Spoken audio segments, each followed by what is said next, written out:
কেরানীগঞ্জের রাজনীতি এবার উত্তপ্ত। দীর্ঘদিনের প্রভাবশালী নেতা আমানুল্লাহ আমানের মুখোমুখি হয়ে উঠেছেন তরুণ প্রজন্মের রাজনীতিক এনসিপির হাসনাত আব্দুল্লাহ। আসন্ন ত্রয়োদশ জাতীয় সংসদ নির্বাচনে ঢাকা-২ আসনটি এখন রাজনৈতিক অঙ্গনে আলোচনার কেন্দ্রবিন্দু। বিএনপির স্থায়ী কমিটির সদস্য ও সাবেক মন্ত্রী আমানুল্লাহ আমান দীর্ঘদিন ধরে এই এলাকায় অপ্রতিদ্বন্দ্বী প্রভাব ধরে রেখেছেন।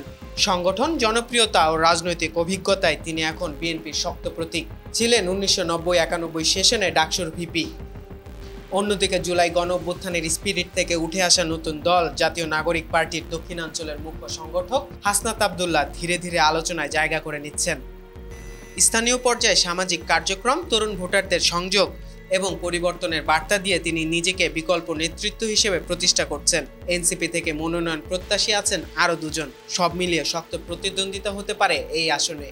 এদিকে বিএনপিতে আমানের ছেলে ব্যারিস্টার ইরফান ইবনে আমান অমিকেও সম্ভাব্য প্রার্থী হিসেবে দেখা হচ্ছে, যদিও শেষ সিদ্ধান্ত বাবার হাতেই। পাশাপাশি জামাতের ইঞ্জিনিয়ার তৌফিক হাসানও মাঠে সক্রিয়।